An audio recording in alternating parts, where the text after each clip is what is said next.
नमस्कार दोस्तों, आप सभी का स्वागत है मेरे यूट्यूब चैनल में जिसका नाम है विजन रोजगार समाचार।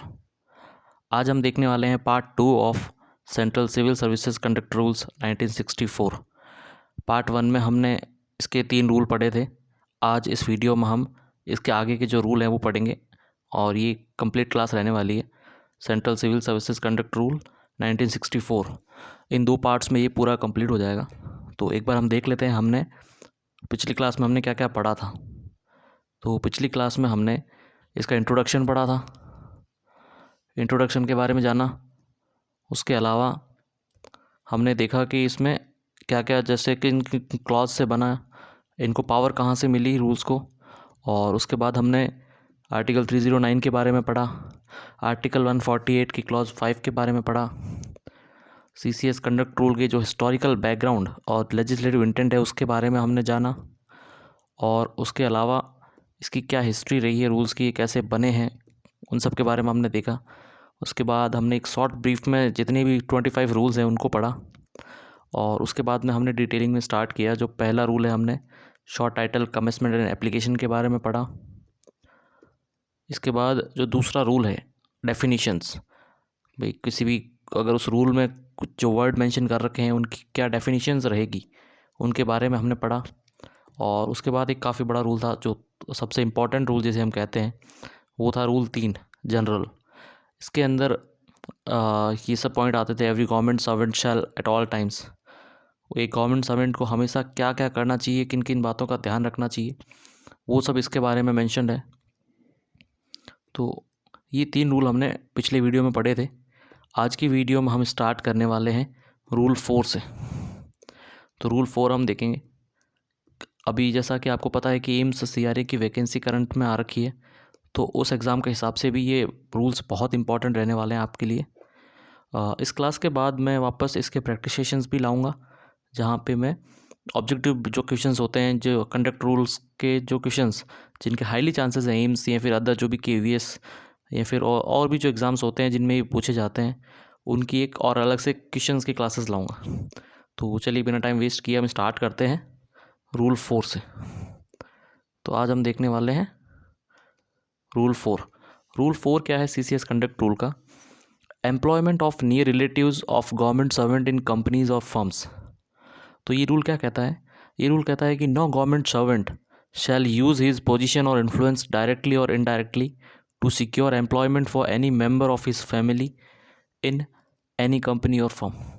तो इसमें ये कहना चाह रहा है कि किसी भी गवर्नमेंट सर्वेंट को अपनी पोजीशन, अगर वो किसी बड़ी पोजीशन होल्ड करता है, उस पोजीशन पे है, तो वो उसका इन्फ्लुएंस डायरेक्टली इनडायरेक्टली यूज़ नहीं कर सकता अपने किसी भी फैमिली मेम्बर, दोस्त या फिर किसी भी और व्यक्ति को किसी और कंपनी या फर्म में लगाने के लिए वो अपनी करंट पावर या पोजीशन का यूज नहीं कर सकता। अगर वो ऐसा करता है तो इसे कंडक्ट रूल्स का उल्लंघन माना जाएगा। इसके अलावा इसमें कहा गया है कि no class 1 officer shall except with the previous sanction of the government permit his son, daughter or other dependent to accept employment in any company or firm which he has official dealing or in any other company or firm having official dealings with the government। तो इसमें ये कहना चाह रहे हैं कि कोई भी जो क्लास 1 का ऑफिसर होता है, मतलब जो ए ग्रेड लेवल के ऑफिसर्स होते हैं, उनके लिए कहा गया है कि वो अपनी मतलब किसी भी प्रीवियस सैंक्शन लिए बिना, उनका कोई भी अगर सन, डॉटर या उनका कोई डिपेंडेंट है, उसको अगर उसकी किसी में जॉब लगी है, जिस फर्म्स में अगर कोई गवर्नमेंट एम्प्लॉय किसी कंपनी में, किसी फर्म में या फिर किसी ऑफिस में है, और ऐसा ऑफिस जो कि उस पर्टिकुलर ऑफिस से जुड़ा हुआ है या फिर उस कंपनी से एसोसिएटेड है, तो उसमें अगर उनके किसी रिलेटिव, किसी भी डॉटर, सन या फिर अदर फ्रेंड, किसी की भी फ्रेंड नहीं कह सकते, एक तरह से डिपेंडेंट कह सकते हैं, उसकी अगर जॉब लगी है उसमें, तो कहीं ना कहीं किसी उस गवर्नमेंट सर्वेंट को इस चीज़ की प्रायर सैंक्शन लेनी पड़ेगी गवर्नमेंट से कि मेरा लड़का या लड़की इस फर्म में लगा है और ये फर्म हमसे कनेक्टेड है समहाउ, जो भी है, तो वो सब चीज़ें आपको डिस्क्लोज़ करनी पड़ती है।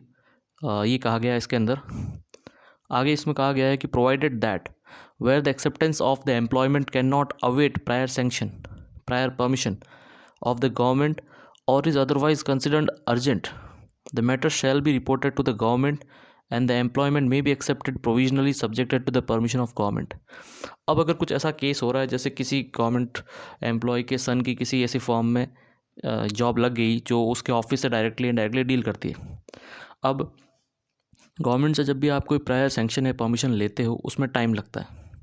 तो अगर ऐसा कुछ उस अर्जेंट बेस है या फिर कोई टाइम बाउंड ऐसी चीज़ है तो उसमें ये हो सकता है कि आप एक बार प्रोविजनली वो एक्सेप्ट कर लेंगे एम्प्लॉयमेंट, और उसके बाद आपको उसकी इन्फॉर्मेशन गवर्नमेंट को देनी पड़ेगी। एक तरह से हमें गवर्नमेंट को वापस आपको जो भी रिटर्न या जैसे भी परमिशन का जो होता है प्रोसेस, उस हिसाब से गवर्नमेंट को उस चीज़ से अवेयर कराना होगा आपको, ये कहा गया है इसमें। आगे इसमें कहा गया है government servant shall as soon as he becomes aware of the acceptance by a member of his family of an employment in any company or firm intimate such acceptance to the prescribed authority and shall also intimate whether he has or has had any official dealings with that company or firm।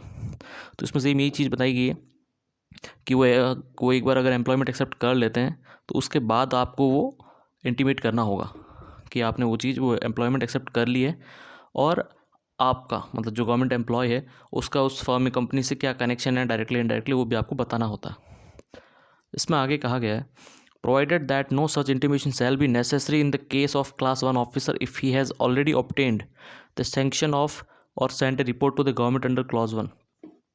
इसमें ये कहा गया अगर आपने पहले ही sanction ले ली है उस चीज़ की, अगर आपका कोई भी लड़का लड़की किसी ऐसे फॉर्म में लग रहा है जिससे आपकी ऑफिस कनेक्टेड है और आपने पहले ही उस चीज़ की सैंक्शन या परमिशन ले रखी है, और या फिर आपको कोई भी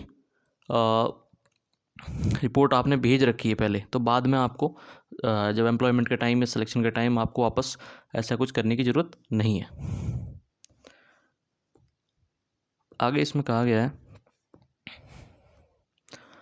no government servant shall in the discharge of his official duties deal with any matter or give sanction any contract to any company or firm or any other person if any member of his family is employed in that company or firm or under the person, or if he or any member of his family is interested in such matter or contract in any other manner, and the government servant shall refer every such matter or contract to his official superior, and the matter on contract shall thereafter be disposed on of accordingly to the instructions of the authority to whom the reference is made।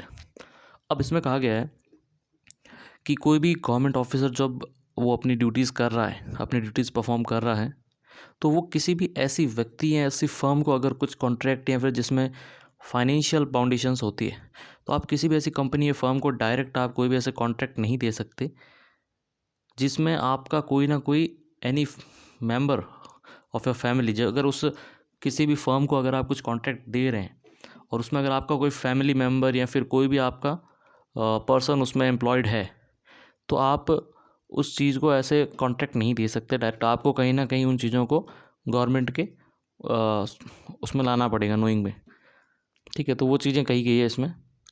और उसके बाद ये rule 4 था, मतलब rule 4 इस basically ये कहता है कि किसी भी प्राइवेट फर्म या एम्प्लॉय में अगर कोई भी आपका सन या डॉटर एम्प्लॉय अगर वहाँ एम्प्लॉयड हो रहा है और उस ऑफिस के आपसे डीलिंग है, तो आपको कहीं ना कहीं गवर्नमेंट को उस चीज़ से अवेयर कराना होगा, और आप कोई भी ऐसी अपनी पर्सनल जो बेनिफिट्स हैं वो देख के आप किसी भी कंपनी या फर्म को कोई भी ठेका या कॉन्ट्रैक्ट नहीं दे सकते। तो बेसिकली ये बताया गया रूल 4 के अंदर। अब हम देखते हैं रूल 5 के बारे में। रूल 5 क्या कहता है हमारा? रूल 5 है taking part in politics and elections. तो इसमें क्या कहा गया? इसमें कहा गया है कि कोई भी government servant, no government servant shall be a member of or be otherwise associated with any political party. इसमें कहा गया कोई भी गवर्नमेंट सर्वेंट या फिर उसकी फैमिली का member be otherwise associated with any political party, मतलब आप किसी भी, कुल मिला के इसमें ये कहा गया है कि आप किसी भी पॉलिटिकल पार्टी से नहीं जुड़ सकते, or any organization which takes part in politics nor shall he take part in subscribe be in aid of or assist in any other manner and political movement or activity. तो इसमें ये कहा गया कोई भी गवर्नमेंट सर्वेंट जो है किसी भी पॉलिटिकल पार्टी से नहीं जुड़ सकता, ना ही उसकी सहायता में या फिर किसी भी अदर तरीके से, और ना ही आप किसी पॉलिटिकल मूवमेंट और एक्टिविटी में शामिल हो सकते हो। इसमें आगे कहा गया है It shall be the duty of every government servant to endure, to prevent any member of his family from taking part, subscribing in aid of, or assisting in any other manner any movement or activity which is or tends directly or indirectly to be subversive of the governments as by law established, and where a government servant is unable to prevent a member of his family from taking part in or subscribing in aid और assisting इन any other. तो इसमें ये कहा गया है कि आपको तो पॉलिटिकल पार्टी या पॉलिटिकल मूवमेंट एक्टिविटी से दूर रहना ही है। उसके अलावा अगर आपके फैमिली मेम्बर्स भी कोई जुड़े हुए हैं तो कहीं ना कहीं आप कोशिश कीजिए कि वो उन चीज़ों से दूर रहे। बट अगर ऐसा सिचुएशन बनती है कि जहाँ पे आप प्रिवेंट नहीं कर सकते उन चीज़ों को, तो कहीं ना कहीं वो चीज़ आप गवर्नमेंट के या फिर आपके जो भी सुपीरियर्स हैं उनके अवेयर में लाएंगे। तो ये बताया गया है इस रूल 5 के अंदर। इसमें आगे ये भी कहा गया है कि any such movement or activity he shall make a report to that effect of the government to the government. मतलब अगर आपका कोई फैमिली मेम्बर उससे जुड़ा हुआ है पार्टी से, आप उस चीज़ को प्रिवेंट नहीं कर सकते, तो आपको उस चीज़ को गवर्नमेंट के अवेयर में लाना होगा, उनको बताना होगा। आगे कहा गया है if any question arises whether a party is political party or whether any organization takes part in politics or whether any movement or activity falls within the scope of sub rule 2, the decision of the government therefore shall be final। कि भाई अगर ऐसा कोई movement आता है कि जहाँ कि भाई if any question arises whether a party or a political party or whether any organization takes part in politics or whether any movement or activity falls with in the scope of sub rule 2, decision of government thereon shall be final. मतलब अगर ऐसा कुछ होता है कि जहाँ पे कोई गवर्नमेंट आप इसमें पार्टिसिपेट करते हो एक्टिविटीज़ में, तो उसके ऊपर फिर जो भी गवर्नमेंट का डिसीजन होगा वो फाइनल माना जाएगा। उसमें आगे कहा गया no government servant shall canvass or otherwise interfere with or use his influence in connection with or take part in election to any legislature or local authority। इसमें ये कहा गया आप किसी भी एक गवर्नमेंट सर्वेंट को आपको किसी भी इलेक्शंस के अंदर, चाहे एनी लेजिस्लेचर या फिर कोई भी लोकल अथॉरिटी का इलेक्शन हो, आप में उसको ना तो पार्ट करना है, ना ही आपको उसमें किसी तरह की हेल्प करनी है, और ना ही कोई इंटरफेयर होना चाहिए, और ना ही आपका कोई इन्फ्लुएंस होना चाहिए उसमें। लेकिन उसमें आगे एक चीज़ कही गई है, प्रोवाइडेड दैट कि government servant qualified to vote at such election में exercise is right to vote. आप किसी भी इलेक्शन में पार्टिसिपेट एज उनको किसी पार्टी को सपोर्ट करने के हिसाब से नहीं कर सकते, बट चूँकि वोट करना आपका एक अधिकार है तो आप वोट दे सकते हैं। वोट के अदरवाइज आप इलेक्शंस में पार्टिसिपेट नहीं कर सकते to support any individual candidate or any party, but where he does so he shall give no indication to the manner in which the proposes to vote or has voted। मतलब इसमें यही कहा गया कि आप वोट कर सकते हैं, बट आप इंडिविजुअल किसी पर्सन या पार्टी को सपोर्ट नहीं कर सकते। इसके अलावा आगे कहा गया है a government servant shall not be deemed to have contravened the provisions of this sub rule by reason only that he assists in the conduct of an election in the due performance of duty imposed on him by or under any law of the long for the time being in force. इसमें एक और चीज़ कही गई कि आप किसी individual party या पर्सन को सपोर्ट नहीं कर सकते, आप वोट दे सकते हैं, और वोट के अलावा अगर गवर्नमेंट के थ्रू आपकी अगर उस इलेक्शंस में ड्यूटी लगी है तो वो चीज़ आप कर सकते हैं। जैसे अगर हम देखते हैं कि जो इलेक्शंस में BLOs होते हैं, जो बूथ पे सपोर्टिंग स्टाफ्स होता है, वो मेजरली गवर्नमेंट स्टाफ्स होता है। तो गाँव में जब आपकी इलेक्शंस होते हैं किसी भी स्कूल्स में, जहाँ भी वोट लगते हैं, पोलिंग बूथ होता है, तो वहाँ पे जो स्टाफ्स होते हैं मेजरली गवर्नमेंट स्टाफ होते हैं, तो वहाँ अगर आपकी ड्यूटी लगती है तो वो आप कर सकते हैं, वो कंडक्ट रूल्स के इसमें वायलेशन में नहीं आएगा। इसमें आगे एक और एक्सप्लेनेशन बताया गया है the display by the government servant on his person vehicle or residence of any electoral symbol shall amount to using his influence in connection with an election with in the meaning of the sub rule. इसमें कहा गया है कि अगर government servant के द्वारा आप कोई भी चीज़ का डिस्प्ले नहीं कर सकते, अपने vehicle, residence of any electrical symbol, आप अपनी रेजिडेंस पे या फिर अपनी गाड़ी पे कोई भी ऐसा पॉलिटिकल सिंबल जो किसी पर्टिकुलर पार्टी या पर्सन को बिलोंग करता है, वो नहीं कर सकते आप। अगर आप ऐसा कुछ करते हैं तो वो एक इन्फ्लुएंस माना जाएगा उस इलेक्शन में सपोर्टिंग के हिसाब से, और आप वो करके कंडक्ट रूल्स का वायलेशन करेंगे। तो वो भी प्रिवेंट है, वो भी नहीं करना है आपको। तो ये था रूल 5। रूल 4 था हमारा किसी भी फर्म या कंपनी से आपका कनेक्शन के रिगार्डिंग। रूल 4 था। रूल 5 था आप इलेक्शंस में पार्टिसिपेट नहीं कर सकते। और अब हम पढ़ेंगे रूल 6। रूल 6 क्या कहता है, ठीक है। रूल 6 कहता है joining of association by government servants.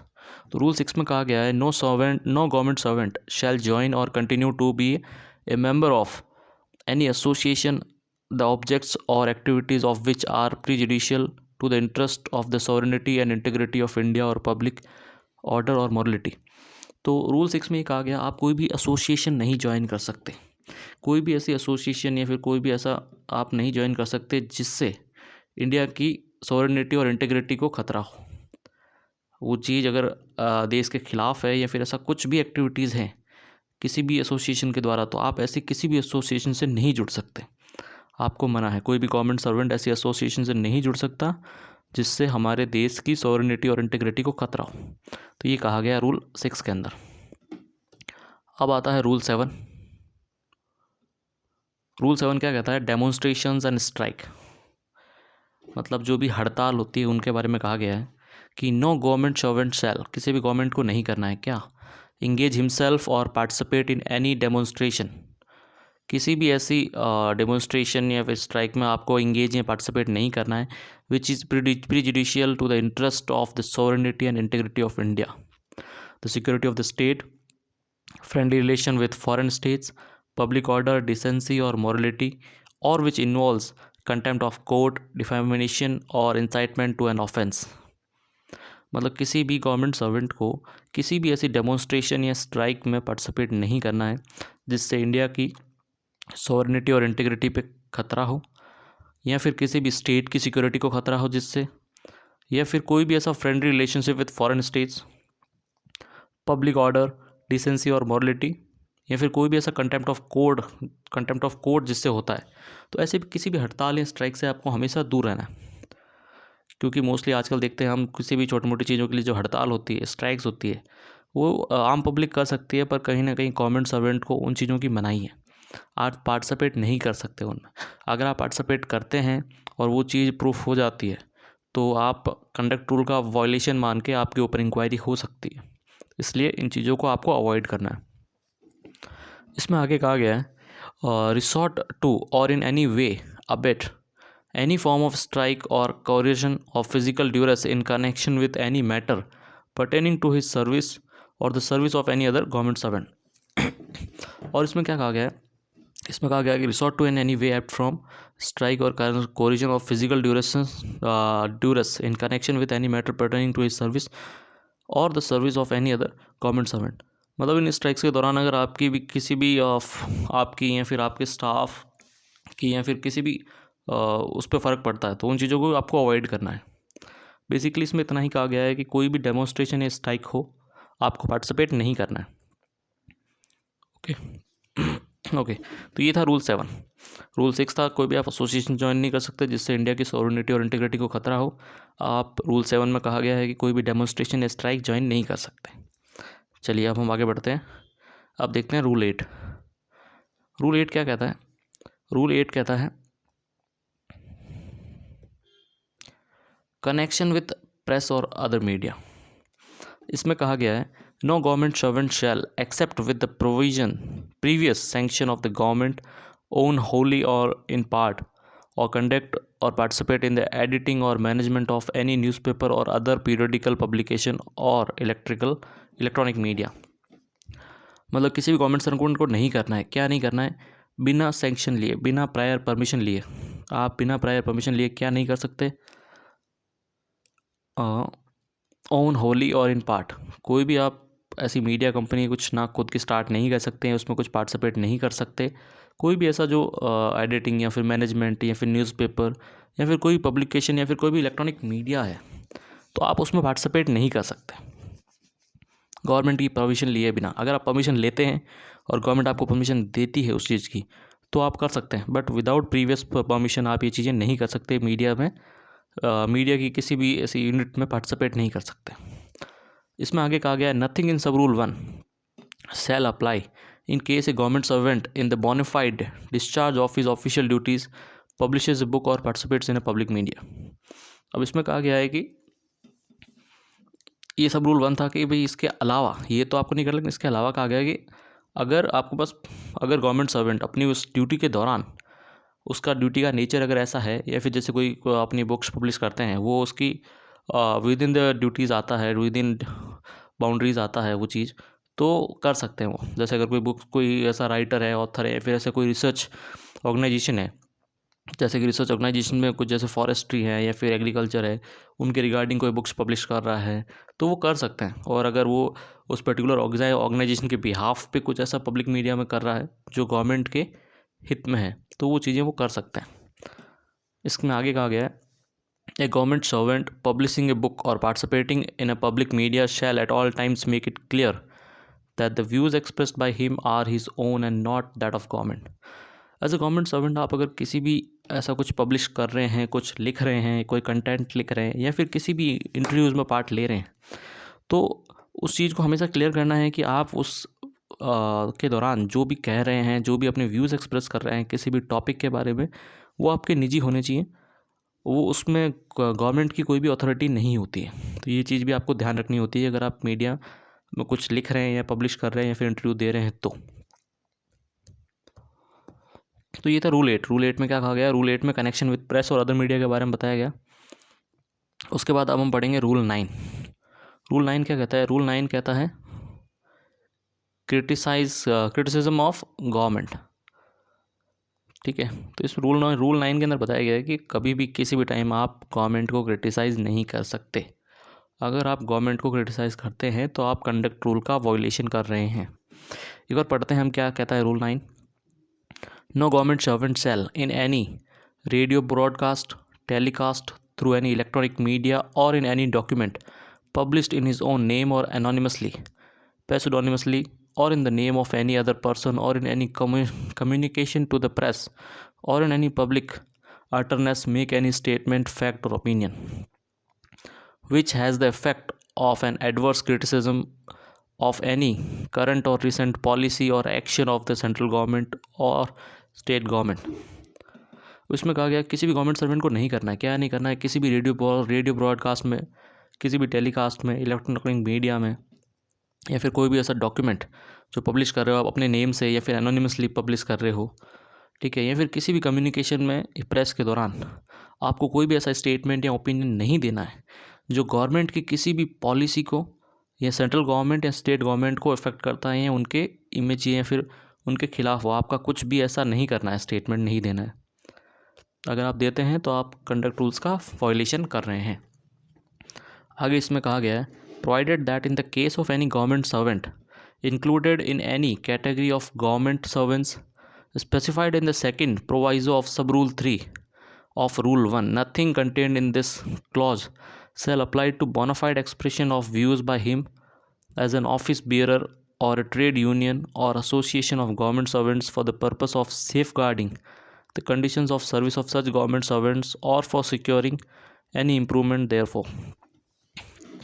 इसमें क्या कहा गया है कि इन रूल्स के अलावा आगे provided that in case of government servant included in any category of government servants specified in the second proviso of sub rule 3 of rule 1 nothing contained in the clause shall apply to bona fide expression of views by him as an office bearer of a trade union or association of a government servant for the purpose of safeguarding the condition of service of such government servant or for securing an improvement therefore।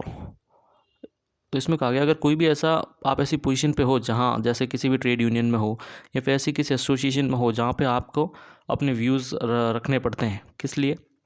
To safeguarding the condition of service of such government servants, तो वो चीज़ आपको allowed है। अगर आप किसी ऐसी position पे हैं जहाँ पे आपका नेचर आपकी ऑर्गेनाइजेशन को ऐसे आप लीड करते हैं, जैसे ट्रेड हो गया, तो वहाँ पे अगर आप कुछ स्टेटमेंट्स देते हैं तो वो है, लेकिन आपको वो स्टेटमेंट्स कभी भी ऐसे नहीं देने जिससे कि सेंट्रल गवर्नमेंट या स्टेट गवर्नमेंट की इमेज ख़राब हो। आगे इसमें कहा गया है which is capable of embarrassing the relations between the central government and the government of any statement. ऐसा कुछ नहीं करना है कि जिससे सेंट्रल गवर्नमेंट और स्टेट गवर्नमेंट के बीच में रिलेशंस ख़राब हो which is capable of embarrassing the relations between central government and the government of any foreign state। और ऐसा भी कुछ आपको स्टेटमेंट नहीं देना है कि सेंट्रल गवर्नमेंट और अदर फॉरेन गवर्नमेंट के बीच में कुछ ऐसी कंडीशन आपके स्टेटमेंट की वजह से क्रिएट हो जाए, तो ऐसे स्टेटमेंट्स भी आपको अवॉइड करने हैं। आगे इसमें कहा गया है, provided that nothing in this rule shall apply to any statement made or views expressed by a government servant in his official capacity or in due performance of the duties assigned to him। तो इसमें क्या कहा गया कि provided that nothing in this rule shall apply to any statements made or views expressed by a government servant in his official capacity or in the due performance of his duty assign to him. तो इसमें यही कहा गया है कि आप कोई भी स्टेटमेंट अगर देते हैं तो वो आपका एक ओन स्टेटमेंट होगा, उसमें गवर्नमेंट की कोई भी अथॉरिटी नहीं होगी। और अगर आपने ऐसा कुछ बोलते हैं गवर्नमेंट के ख़िलाफ़ या गवर्नमेंट की पॉलिसीज़ के ख़िलाफ़, तो आपके ख़िलाफ़ कंडक्ट रूल का वायलेशन के हिसाब से जो भी कार्रवाई होती है वो कार्रवाई हो सकती है। तो ये चीज़ें आपको हमेशा ध्यान रखनी है कि एज ए गवर्नमेंट सर्वेंट आपको कभी भी गवर्नमेंट को, चाहे आप हो सकता है एज ए इंडिविजुअल, सबकी कुछ ना कुछ ओपिनियन होती है। जैसे कुछ लोग कांग्रेस को पसंद करते हैं, कुछ बीजेपी को पसंद करते हैं, सबको उनकी कुछ ना कुछ बातें हैं, पॉलिसीज़ अच्छी लगती है। But as a government servant आप ये चीज़ नहीं कर सकते। आप गवर्नमेंट सर्वेंट, आपको गवर्नमेंट के साथ ही रहना है, गवर्नमेंट की पॉलिसीज़ को हमेशा लोगों तक पहुंचाना है, उनको अप्रिशिएट करना है। अगर आप ऐसा नहीं करते हैं तो आप कंडक्ट रूल्स का सीधे सीधे वायलेशन कर रहे हैं। तो ये चीज़ आपको ध्यान रखनी है। ये चीज़ था रूल 9, क्रिटिसिज्म ऑफ गवर्नमेंट। चलिए आगे बढ़ते हैं। इसके बाद हम देखते हैं रूल नंबर 10। रूल नंबर 10 क्या कहता है? एविडेंस बिफोर कमिटी और एनी अदर अथॉरिटी। इसमें कहा गया है कि save as provided in sub rule 3, no government servant shall accept with the previous sanction of the government give evidence in connection with any inquiry conducted by any person, committee or authority. तो अगर कोई भी authority, committee, कुछ भी ऐसा है, कोई committee बैठी है जांच के लिए और उसमें अगर आपकी इन्वॉल्वमेंट है, आपको बुलाया गया है उस कमेटी के द्वारा, तो बिना गवर्नमेंट की परमिशन लिए आप ऐसी किसी भी कमेटी या अथॉरिटी के आगे कोई भी स्टेटमेंट नहीं देंगे। वो आप करते हैं तो वायलेशन माना जाएगा।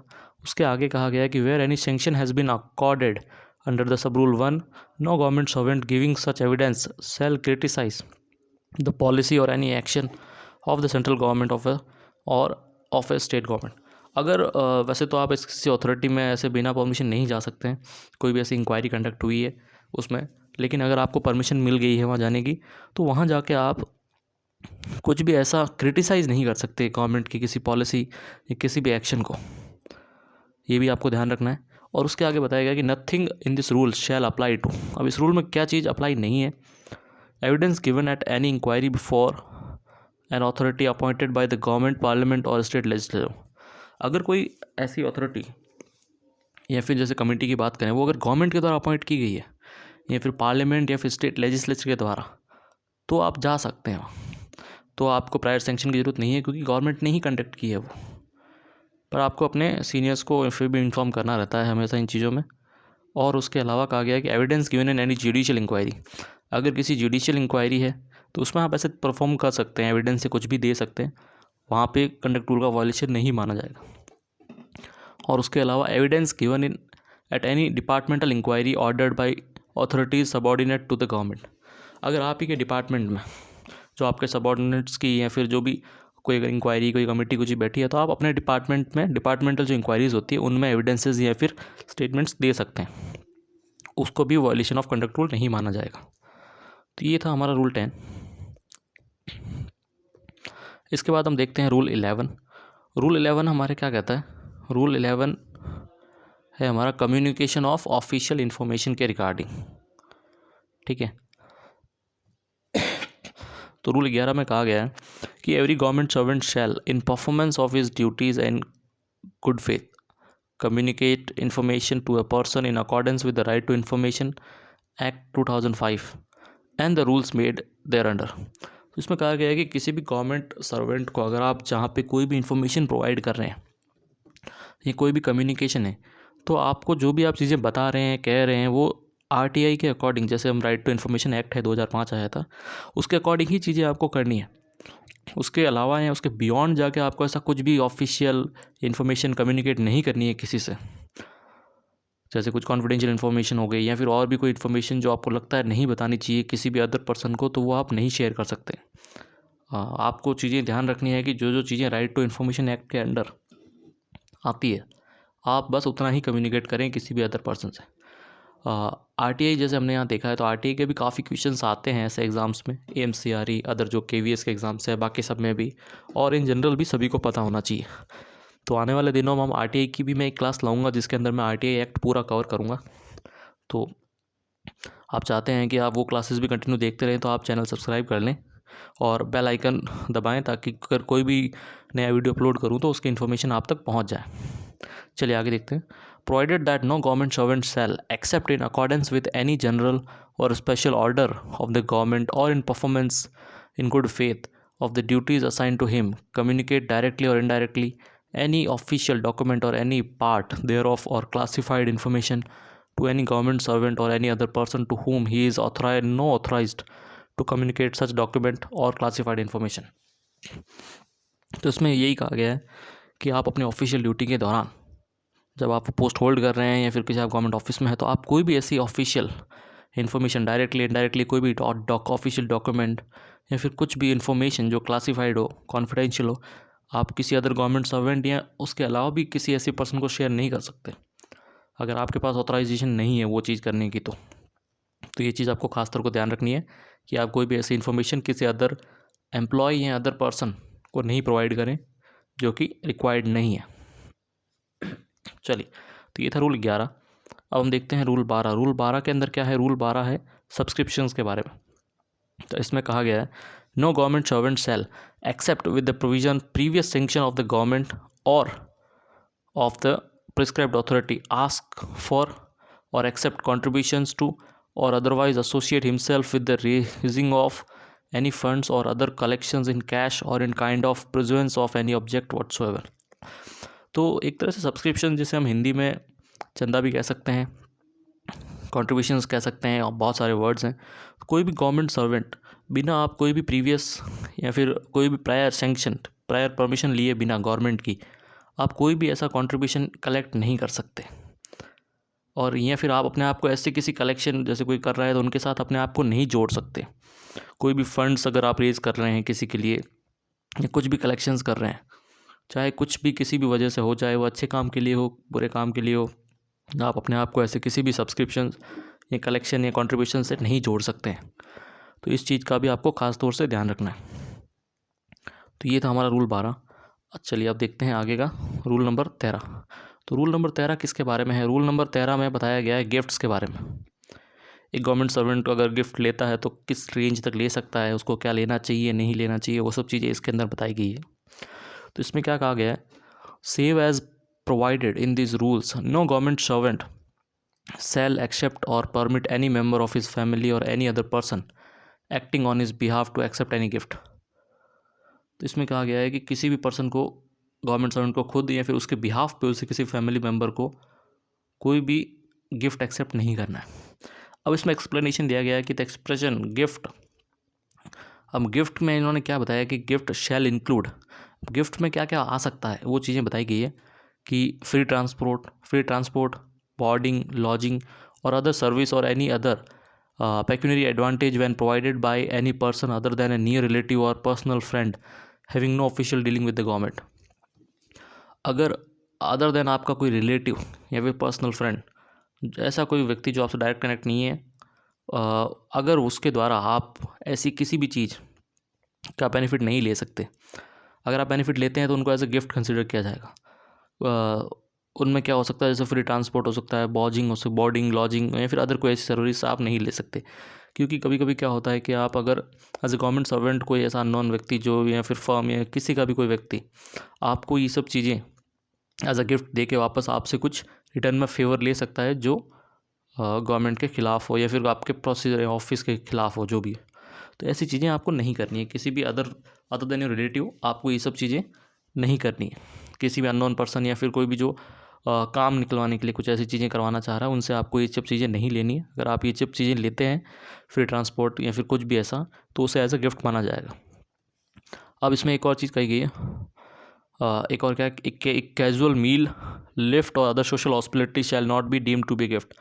कोई आपको एज अ गेस्चर किसी पार्टी दे रहा है, खाना खिला रहा है, या फिर मतलब एज अ पार्टी में गए, हमने कहीं डिनर किया, उसने पेमेंट कर दी, या फिर कोई भी ऐसा सोशल जो हॉस्पिटलिटी होती है, एज अ फ्रेंड आप जैसे पार्टीज़ करते हैं, ऐसा कुछ भी, तो उस चीज़ को एज अ गिफ्ट नहीं माना जाएगा। और इसमें कहा गया है government servant shall avoid accepting lavish hospitality or frequent hospitality from any individual, industrial or commercial firms, organisation etcetera having official dealings with him. लेकिन आप ऐसी चीज़ें जैसे जैसे कि कहा कि कैजुअल मील या फिर सोशल हॉस्पिटलिटी ले सकते हैं, लेकिन कोई भी अगर ऐसा इंडिविजुअल, इंडस्ट्रियल या कमर्शियल फर्म्स या ऑर्गेनाइजेशन है जिनकी डीलिंग्स है आपके साथ, उनसे आप कोई भी ऐसा लेविश हॉस्पिटलिटी या फ्रीक्वेंट हॉस्पिटलिटी नहीं ले सकते। कोई ऐसा नहीं है कि वो आपको बार बार पार्टीज़ दे रहा है, बहुत बड़ी बड़ी पार्टीज़ थ्रो कर रहा है, या फिर बहुत महंगे कुछ गिफ्ट दे रहा है, और वो चीज़ एक बहुत ही जल्दी फ्रीक्वेंट टाइम में हो रही है, तो वो चीज़ भी आपको नहीं करनी है, वो चीज़ भी कंडक्ट रूल का वायलेशन मानी जाएगी। तो इन चीज़ों का आपको ध्यान रखना है। इसमें आगे क्या कहा गया है, on occasion such as weddings, anniversaries, funerals or religious functions, when the making of gift is in conformity with the prevailing religious and social practice, a government servant may accept gifts from his near relatives or from his personal friends having no official dealings with him, but shall make a report to the government if the value of such gift exceeds। अब इसमें क्या कहा गया है कि कभी कभी हम देखते हैं कि जब किसी वेडिंग, एनिवर्सरी, फ्यूनरल्स या फिर कोई रिलीजन फंक्शंस होते हैं, उनमें कभी कभी जो गिफ्ट्स देते हैं वो कहीं ना कहीं उनकी एक रिलीजियस या सोशल प्रैक्टिस होती है जहाँ पे दिया ही जाता है। तो उस टाइम पे आप वो गिफ्ट्स एक्सेप्ट कर सकते हैं अपने नियर रिलेटिव्स से या फिर आपके किसी दोस्त से, लेकिन उनका आपके ऑफिशियल काम से डीलिंग नहीं होनी चाहिए।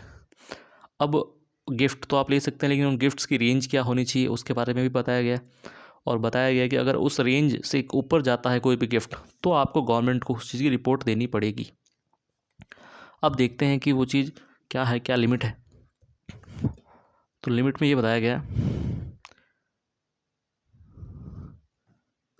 कि ₹25,000 इन the case of a government servant holding any group A post. अगर कोई भी ग्रुप ए एम्प्लॉय है तो वो किसी भी ऐसे मैरिज, रिलीजियस फंक्शन में 25,000 तक का कोई भी गिफ्ट ले सकता है। उसके लिए उसको गवर्नमेंट को इन्फॉर्म करने की ज़रूरत नहीं पड़ेगी। ₹15,000 in the case of a government servant holding any group B post. अगर आप कोई भी ग्रुप बी पोस्ट होल्ड कर रहे हैं तो 15,000 तक का आप कोई भी गिफ्ट ले सकते हैं। और ₹7,500 in the case of a government servant holding any group C post. अगर कोई ग्रुप सी पोस्ट होल्ड कर रहा है तो आप 7,500 तक का कोई भी गिफ्ट ले सकते हैं। तो ये एक रेंज है, इस रेंज में से काफ़ी क्वेश्चंस पूछे जाते हैं, तो आपको ध्यान रखना है, ये चीज़ याद रखनी है कि इन रेंज तक ग्रुप ए ऑफिसर 25,000 तक का गिफ्ट ले सकता है किसी भी रिलीजियस फंक्शन में, ग्रुप बी ऑफिसर 15,000 तक, group C officer, group C का कोई भी कर्मचारी 7,500 तक का गिफ्ट ले सकता है। आगे इसमें कहा गया है in any other case of a government servant shall not accept any gift without sanction of the government if the value thereof exceeds. किसी अदर केस में अगर वैल्यू इनसे ऊपर जा रही है गिफ्ट की तो गवर्नमेंट सर्वेंट वो एक्सेप्ट नहीं कर सकता बिना गवर्नमेंट की प्रायर सैंक्शन के। तो ये चीज़ बताई गई थी, ठीक है। इसमें क्या कहा, in any other case of a government servant shall not accept any gift without sanction of government if the value thereof exceeds. तो ऊपर जो हमने लिमिट बताई थी वो लिमिट थी कोई भी अगर रिलीजियस फंक्शन हो रहा है जैसे शादी या फिर कुछ भी ऐसा, जैसे ऊपर हमने अभी देखा कि ये लिमिट किसके लिए थी, ये जो लिमिट है ना, ये लिमिट थी वेडिंग्स, एनिवर्सरीज, फ्यूनरल्स या फिर कोई भी रिलीजियस फंक्शंस के लिए। लेकिन इसके अलावा अगर आपको कोई आउट ऑफ गेस्चर या किसी अदर चीज़ के लिए इन फंक्शंस या फिर उसका कोई रिलीजन से कनेक्शन नहीं है और किसी अदर रीज़न से आपको कोई गिफ्ट दे रहा है तो उसकी क्या लिमिट्स है वो बताई गई है कि उसमें अगर लिमिट एक्सीड होती है कितनी लिमिट तक आपको गवर्नमेंट को इन्फॉर्म करने की ज़रूरत नहीं है। तो उसमें बताया गया है कि ₹1,500 इन the case of government servant holding A group A और ग्रुप बी पोस्ट। तो ग्रुप ए और जो बी पोस्ट का है वो ऐसे ही जैसे कैजुअली कह सकते हैं हम, अगर कोई गिफ्ट लेता है तो उसकी लिमिट कितनी है 1,500, इतने तक ही ले सकता है। ₹500 in the case of a government servant holding any group C और डी पोस्ट। ग्रुप सी और डी पोस्ट का कोई भी व्यक्ति 500 तक का ही ले सकता है in other case other than any religious function, ठीक है। इसमें आगे कहा गया कि notwithstanding anything contained in sub rule 2 and 3 of a government servant being a member of the Indian delegation or otherwise। मतलब अगर आप किसी भी as a delegation Indian government के साथ एज अ डेलीगेशन आप किसी फॉरेन कंट्री में जा रहे हैं, तो क्या कहा गया उसके बारे में, may receive and retain gifts from foreign dignitaries. आप किसी भी फॉरेन डिग्नेटरी ने आपको गिफ्ट किया है एज अ गेस्चर, तो वो आप रख सकते हैं। If the market value of gifts received on one occasion does not exceed ₹1000, अगर वो उसकी जो मार्केट वैल्यू है वो 1000 से उससे एक्सीड नहीं कर रही है तो ही रख सकते हैं आप। In other cases the acceptance and retention of such gift shall be regulated by the instruction issued by the government in this regard from time to time. ठीक है, इससे कुछ ऊपर हो तो भी आपको गवर्नमेंट को इन्फॉर्म करना पड़ेगा, फिर गवर्नमेंट अपनी जो भी नियमानुसार उन चीज़ों को रेगुलेट करेगी। उसके अलावा कहा गया है a government servant shall not accept any gifts from any foreign firm. एक गवर्नमेंट सर्वेंट को किसी भी फॉरेन फर्म से कोई भी गिफ्ट एक्सेप्ट नहीं करना है, which is either contracting with the government of India or is one with which the government servant has or likely to have official dealings। Acceptance of gifts by government servant from any other firm shall be subject to provisions of sub rule 3। तो मतलब किसी भी ऐसी आपको कोई भी कुल मिला के कहा गया government servant shall not accept any gifts from any foreign firm. आपको किसी भी फॉरेन फर्म से गिफ्ट नहीं लेना है, ऐसी किसी फर्म से जिससे आपका एसोसिएशन हो सकता है, ये आपके फर्म या फिर आपकी जो भी गवर्नमेंट ऑर्गेनाइजेशन है उसके साथ उसकी कोई ना कोई डीलिंग है या इन फ्यूचर हो सकती है, तो उनसे आपको किसी भी तरह का गिफ्ट नहीं लेना है। अगर गिफ्ट लेते हैं तो आप कंडक्ट रूल्स का वायलेशन करेंगे और आपके ऊपर इंक्वायरी हो या जो भी कार्रवाई हो सकती है। तो ये था हमारा रूल 13 गिफ्ट्स। अब 13 के अंदर एक सब रूल है और 13A जिसे हम कहते हैं डॉवरी। जैसा कि हमें पता है कि इंडिया में एक डॉवरी कुप्रथा रही है बहुत लंबे टाइम से, जो कि जब किसी लड़की की शादी होती है तो उसके घर वाले ग्रूम को देते हैं। तो उसके बारे में गवर्नमेंट ने क्या इंस्ट्रक्शंस दिए हैं, गवर्नमेंट ने कहा है कि no government servant shall give or take or abet of giving or taking of dowry. किसी भी गवर्नमेंट सर्वेंट को ना तो डॉवरी लेनी है ना ही डॉवरी देनी है। डॉवरी क्या होता है, दहेज, जिसे हम बोलते हैं दहेज। तो किसी भी गवर्नमेंट सर्वेंट को इस चीज़ से हमेशा ही दूर रहना है, ना तो लेना है ना देना है। Or demand directly or indirectly from the parent or guardian of a bride or bridegroom as the case may be any dowry. मतलब आपको ना तो डायरेक्टली इनडायरेक्टली मांगनी है और ना ही देनी है, ये कहा गया है इसमें। अब इसमें एक्सप्लेनेशन दिया हुआ है एक, for the purpose of this rule dowry has the same meaning as in the dowry prohibition act 1961। अब डाउरी की डेफिनेशन क्या है, तो डाउरी की डेफिनेशन उन्होंने सेम बताई है जो कि डाउरी प्रोहिबिशन एक्ट है एक 1961, वही डाउरी की डेफिनेशन इसी में रहेगी। तो ये था हमारा रूल 13। अब हम पढ़ने वाले हैं रूल 14। रूल 14 कौन सा है हमारा, रूल 14 कहता है public demonstration in honour of government servants. तो ये रूल क्या कहता है, no government servant shall except with the previous sanction of the government, कि बिना गवर्नमेंट की प्रायर सेंक्शन या प्रायर परमिशन लिए हुए गवर्नमेंट नहीं कर सकता क्या, receive any complimentary or valedictory address or accept any testimonial or attend any meetings or entertainment held in his honour or in the honour of any other government servant. मतलब कोई भी जो प्रोग्राम्स होते हैं किसी भी आपके सम्मान के लिए या फिर कोई भी और जो प्रोग्राम्स होते हैं जहाँ पे वैलिडिटरी एड्रेस होता है, तो वो गवर्नमेंट सर्वेंट आप बिना परमिशन लिए, गवर्नमेंट की प्रायर परमिशन लिए आप अटेंड नहीं कर सकता। आपको अगर कहीं सम्मानित करने के लिए बुलाया गया है, कहीं आपको कुछ भाषण देने के लिए बुलाया गया है, या फिर अदर कोई ऐसी मीटिंग है जहाँ पे आपको कुछ एड्रेस करने के लिए बुलाया गया है, तो बिना गवर्नमेंट की प्रायर सेंक्शन के आप वो चीज़ नहीं कर सकते। आप अपने ऑफिस में सीनियर या जो भी अथॉरिटी है उनसे परमिशन मांगते हैं, वो परमिशन देते हैं तो ही आप जा सकते हैं। इसमें आगे बताया गया है provided that nothing in this rule shall apply to. अब इसमें क्या चीज़ अप्लाई नहीं करेगी, a farewell entertainment of substantially private and informal character held in honor of a government servant or any other government servant on the occasion of his retirement or transfer, or any person who has recently quit the service of any government, or the acceptance of simple and inexpensive entertainments arranged by public bodies or institutions। अब आप नहीं जा सकते ऐसे किसी programme में, इन्होंने बताया अभी, लेकिन अगर कोई गवर्नमेंट सर्वेंट है, उसका ट्रांसफ़र हो गया है या फिर उसका कोई उसने रिज़ाइन किया है या फिर जो भी उसने रिटायरमेंट हो गया, उसका अगर कोई फेयरवेल फंक्शन है तो वहाँ पे आप वो चीज़ कर सकते हैं, चाहे वो प्रोग्राम प्राइवेट हो, इनफॉर्मल हो, तो वहाँ पे आप जा सकते हैं, उसके लिए परमिशन की ज़रूरत नहीं है। और अगर ऐसा कोई इंस्टीट्यूशन या पब्लिक बॉडी के द्वारा कोई भी ज़्यादा ऐसा प्रोग्राम हो, ज़्यादा एक्सपेंसिव नहीं हो, और वो एक सिंपल सा प्रोग्राम हो, वहाँ अगर आपको बुलाया गया है तो वहाँ आप जा सकते हैं। ये चीज़ इसमें कही गई है। इसमें एक नोट दिया गया है कि exercise of pressure or influence or any sort on any government servant to induce him to subscribe towards any farewell entertainments if it is of substantially private or informal character, and the collection of subscriptions from class 3 or 4th employees under the any circumstances for the entertainment of any government servant not belonging to class 3rd or 4th is forbidden। अब इसमें क्या कहा गया है कि आप किसी भी गवर्नमेंट सर्वेंट को प्रेशराइज या फिर इन्फ्लुएंस नहीं कर सकते। किस लिए?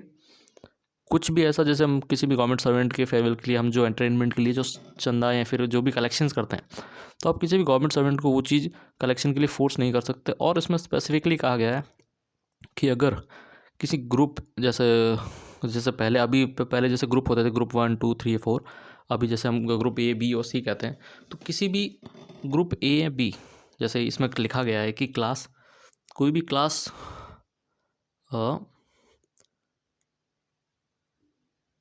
कोई भी ऐसा, आप जब कलेक्शन करते हैं, चंदा लेते हैं, तो अगर किसी भी क्लास 1 और क्लास 2 के एम्प्लॉय का अगर रिटायरमेंट फंक्शन है और आप अगर किसी भी क्लास 3rd या 4th एम्प्लॉय से चंदा नहीं ले सकते, अगर वो नहीं चाहता, अगर वो अपनी इच्छा से दे रहा है तो ठीक है, बट आप किसी को भी ऐसे फोर्स या प्रेशराइज नहीं कर सकते कॉन्ट्रीब्यूशन के लिए, रिटायरमेंट के लिए, इवन स्पेशली व्हेन, जब वो ग्रुप 3rd और ग्रुप 4th का एम्प्लॉय हो और रिटायरमेंट किसी भी ग्रुप 1 और 2 के एम्प्लॉय का हो, तो वो फॉरबिडन है। ये चीज़ आपको ध्यान रखनी है। तो रूल 4 हम 14 हमारा क्या कहता है? Public demonstration in honour of government servants. चलिए अब हम देखते हैं रूल 50। अभी तक हमने रूल 14 रूल्स अपने कंप्लीट पढ़ लिए। अब हम रूल्स देखने वाले हैं। अगला रूल 15। रूल 15 हमारा क्या कहता है? रूल 15 हमारा है प्राइवेट ट्रेड और एम्प्लॉयमेंट के बारे में। तो इसमें क्या कहा गया है? इसमें कहा गया है कि subject to the provisions of sub rule 2, no government servant shall accept with the previous sanction of the government. मतलब किसी भी गवर्नमेंट सर्वेंट को बिना कोई भी प्रायर परमिशन लिए क्या नहीं करना है? ये सब चीज़ें नहीं करनी बिना परमिशन के। क्या है ये चीज़ें? Engage directly or indirectly an any trade or business. किसी भी ट्रेड या बिजनेस में डायरेक्टली इनडायरेक्टली इन्वॉल्व नहीं होना है, इंगेज नहीं होना है। निगोशिएट फॉर और अंडरटेक एनी अदर एम्प्लॉयमेंट। किसी भी एम्प्लॉयमेंट को लेना है, उसके लिए निगोशिएट करना, वो नहीं करना है बिना परमिशन के। Hold an elective office or canvass for the candidate or candidate for an elective office in any body whether incorporated or not. किसी भी कैंडिडेट्स या फिर कोई भी जो इलेक्टिव ऑफिसर्स हैं, उनमें आपको कोई भी ऐसा elective hold an elective office, आपको ऐसा कोई ऑफिस होल्ड नहीं करना है, ना ही किसी कैंडिडेट्स को सपोर्ट करना है, या फिर ऐसी कोई बॉडी है which ever incorporated or not. तो मतलब इलेक्शन से रिगार्डिंग कुछ भी चीज़ हो या फिर ऐसा कुछ अदर आपको होल्ड नहीं करनी है, ना पोजीशन और ना ही उन चीज़ों को सपोर्ट करना है। Canvas in support of any business of insurance agency किसी भी इंश्योरेंस अगर कोई एजेंसी है तो उनमें आपको किसी तरह की कोई हेल्प नहीं करनी है, कैनवास नहीं करना है। कोई भी कमीशन एजेंसी है उसमें भी आपको हेल्प नहीं करना है। ओन्ड और managed by any member of his family. अगर आपके किसी मेंबर की कोई मेंबर की ऐसी कोई एजेंसी है इंश्योरेंस या कमीशन, तो आपका उसमें कोई भी हेल्प नहीं करनी है। और क्या कहा गया? Take part except in the discharge of his official duties in the registration, promotion or management of any bank or other company registered or required to be registered under the Companies Act 1956 or any other law for the time being in force or any cooperative society for commercial purposes. तो ऐसे भी किसी भी bank, company या फिर जो भी societies हैं, जो भी कमर्शियल पर्पसेस हैं, उनमें भी आपको पार्ट नहीं करना है। ठीक है, आपकी ऑफिशियल ड्यूटीज़ के अलावा अगर आपको ऐसी कोई ऑफिशियल ड्यूटीज़ मिली है बैंक में या फिर अदर किसी भी ऐसी चीज़ में रजिस्ट्रेशन के लिए, तो आप कर सकते हैं, लेकिन उनके अलावा, अपने ऑफिशियल ड्यूटीज़ के अलावा आपको ऐसा किसी भी इन चीज़ों में ना तो हेल्प करना है, ना पार्टिसिपेट करना है। इन चीज़ों का आपको ध्यान रखना है। इसमें आगे कहा गया पार्टिसिपेशन इन और associate himself in any manner in the making of sponsored media, radio और टेलीविजन प्रोग्राम। अगर आप किसी भी स्पॉन्सर्ड मीडिया जैसे रेडियो टेलीविजन प्रोग्राम पे जा रहे हैं तो उसकी भी आपको प्रायर परमिशन लेनी पड़ेगी। A media programme commissioned by government media but produced by private media agency, कोई भी ऐसा प्रोग्राम है जो कमीशनड हुआ है गवर्नमेंट के द्वारा बट प्रोड्यूस किया गया है उसको किसी प्राइवेट एजेंसी के लिए, तो भी आपको प्रायर परमिशन लेनी पड़ेगी। A privately produced media programme including video magazines, या फिर कोई भी ऐसा प्राइवेटली प्रोड्यूस्ड मीडिया प्रोग्राम है या फिर कोई भी मैगजीन है, तो उनमें भी कुछ अगर आप कुछ पब्लिश कर रहे हैं तो आपको गवर्नमेंट से प्रायर परमिशन लेनी पड़ेगी। Provided that no previous permission shall be necessary in case where the government servant participates in a program produced or commissioned by government media in his official capacity। अगर कोई ऐसा programme है जिसको produce भी government कर रहा है और कमीशन भी मीडिया गवर्नमेंट ही कर रहा है, तो ऐसे प्रोग्राम में आपको प्रायर परमिशन की ज़रूरत नहीं है, आप ले सकते हैं, उसमें पार्टिसिपेट कर सकते हैं। उसके आगे क्या कहा गया है इसमें, आगे इसमें कहा गया है ए गवर्नमेंट सर्वेंट में without the previous sanction of the government. अब वो चीज़ में ऊपर हमने जो चीज़ें पढ़ी वो चीज़ें थी जो आपको गवर्नमेंट से परमिशन लेके ही कर सकते हो, लेकिन अब कुछ चीज़ें बताई गई है जो आप बिना गवर्नमेंट की परमिशन के कर सकते हैं। वो क्या है, undertake honorary work of social और चैरिटेबल नेचर, किसी भी जैसे सोशल वर्क जो हम करते हैं चैरिटेबल नेचर का जो होता है उसमें आप पार्टिसिपेट कर सकते हो। Undertake occasional work of literary artistic और साइंटिफिक कैरेक्टर, कोई भी ऐसा अगर आर्ट वर्क है, कुछ भी ऐसा जो लिटरेचर या फिर आर्टिस्टिक या साइंटिफिक नेचर का है उसमें पार्टिसिपेट कर सकते हैं। Participation in sports activities as an amateur, किसी भी स्पोर्ट्स एक्टिविटीज़ में पार्टिसिपेट कर सकते हैं आप, जैसे मैराथन्स होती है और उनमें, उसके लिए आपको परमिशन की ज़रूरत नहीं है। Take part in the registration promotion or management, आप किसी भी रजिस्ट्रेशन प्रमोशन या मैनेजमेंट में पार्ट ले सकते हैं। Not involving the holding of an elective office or literary scientific or charitable society of a club or a similar organisation, the aims or objects of which relate to promotion of sports, cultural or recreational activities registered under the Society Registration Act 1860 or any other law for the time being in force। तो इसमें क्या बताया गया कि आप किसी भी ऐसी एक्टिविटीज़ में पार्टिसिपेट कर सकते हो जो लिटरली साइंटिफिक चैरिटेबल सोसाइटी हो और of A club or a similar organisation हो, जिसका एम हो कि एम क्या हो, प्रमोशन ऑफ स्पोर्ट्स, कल्चरल या रिक्रिएशनल एक्टिविटीज़ को प्रमोशन करने के हिसाब से उन चीज़ों का हो जो कि रजिस्टर्ड हो अंदर सोसाइटीज़ रजिस्ट्रेशन एक्ट, तो उन चीज़ों में पार्टिसिपेट कर सकते हो। उसके अलावा कहा गया है कि take part in the registration promotion or management of cooperative society substantially for the benefit of government servants registered under Cooperative Society Act 1912 or any other law for the time being। ऐसी कोई society है जो cooperative societies act के अंदर registered है और जो कि गवर्नमेंट ऑफ सर्वेंट्स के लिए बेनिफिट्स के लिए कुछ काम कर रही है, तो इन चीज़ों में भी आप पार्टिसिपेट कर सकते हो। आगे इसमें बताया गया है provided that he shall discontinue taking part in such activities if so directed by the government, लेकिन अगर गवर्नमेंट के द्वारा आपको कहा गया है कि आपको उनमें पार्टिसिपेट नहीं करना है तो आप नहीं करेंगे, या फिर आप अपना पार्टिसिपेट कर रहे हैं तो उसको आपको डिसकंटिन्यू करना पड़ेगा।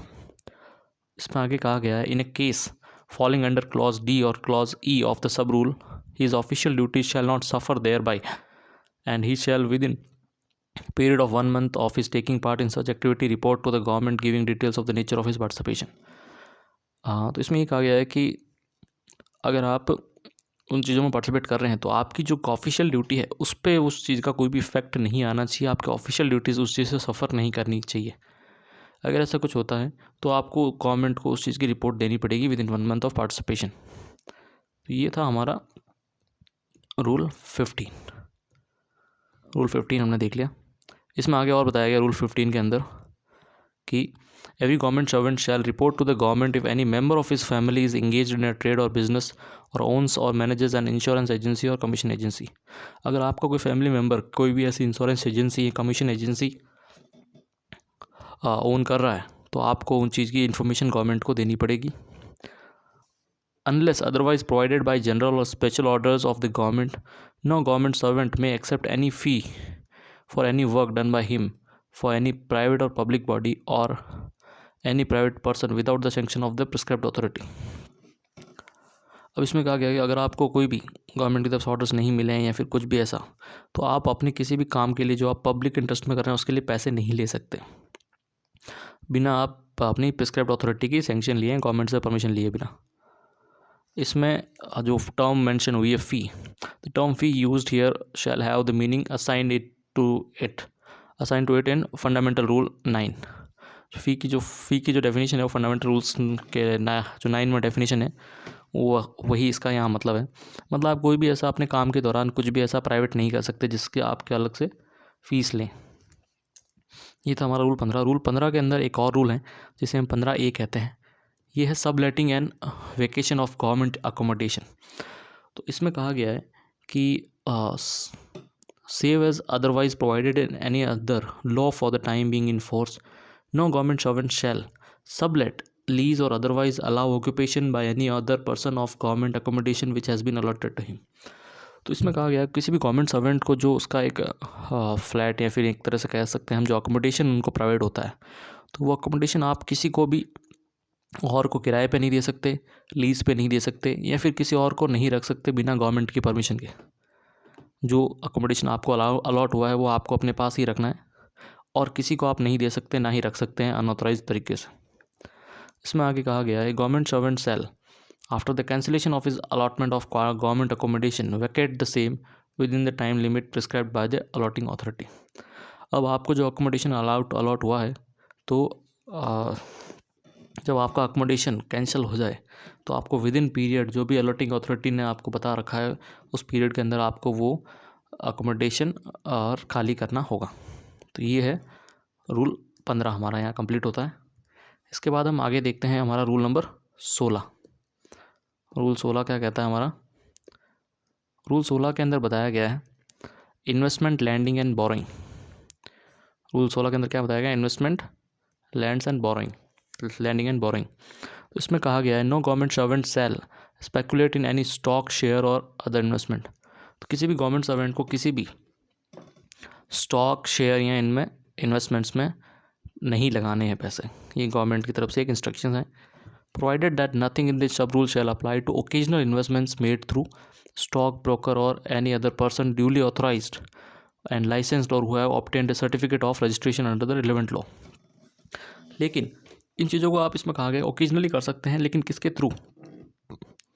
किसी भी ऐसे पर्सन या ब्रोकर के थ्रू जो ऑथराइज्ड है और लाइसेंस्ड है, ठीक है, रिलेवेंट अथॉरिटी से अंडर लॉ, तो आप उन चीज़ों से कर सकते हैं, लेकिन ओकेजनली इन्वेस्टमेंट्स।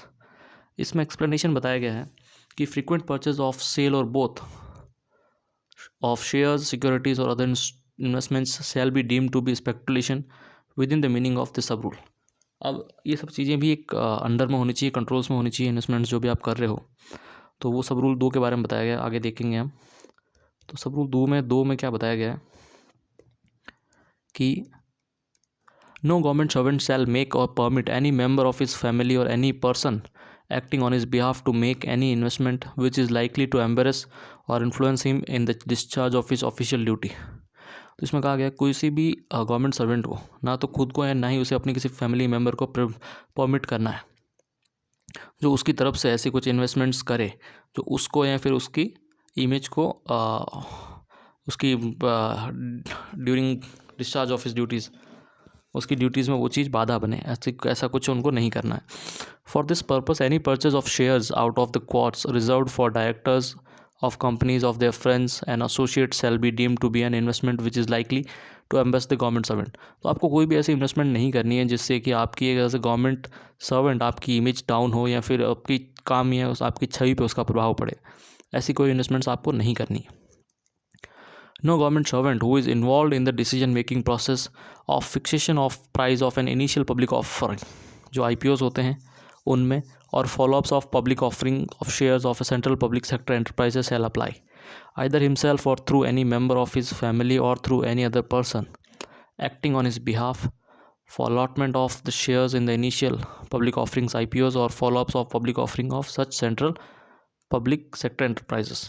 इनमें यही कहा गया है बेसिकली इस पूरे रूल का सार यही है कि आपको किसी भी ऐसी चीज़ में इन्वेस्टमेंट नहीं करनी है जहाँ रिस्क है और जहाँ पे आपका काम के ऊपर उस चीज़ का फ़र्क पड़ सकता है।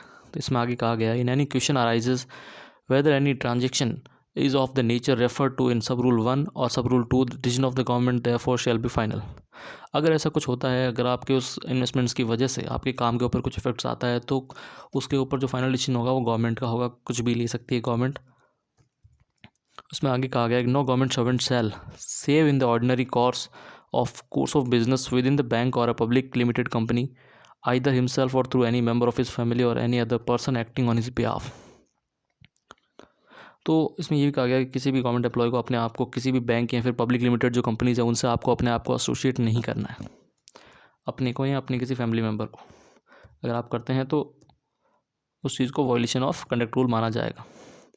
इसमें आगे कहा गया है कि और क्या नहीं करना है, land or borrow or deposit money as a principal or an agent to or from or with any person or firm or private limited company with in the local limits of his authority or with whom he is likely to have official dealings or otherwise place himself under any pecuniary obligation to such person or firm or private limited company। तो इसमें कहा गया है कि किसी भी common person को किसी भी व्यक्ति या किसी भी फर्म से कोई भी पैसा ना तो उधार लेना है ना उधार देना है जिससे कि आपके काम को फ़र्क पड़े, तो ऐसा कुछ भी आपको नहीं करना है।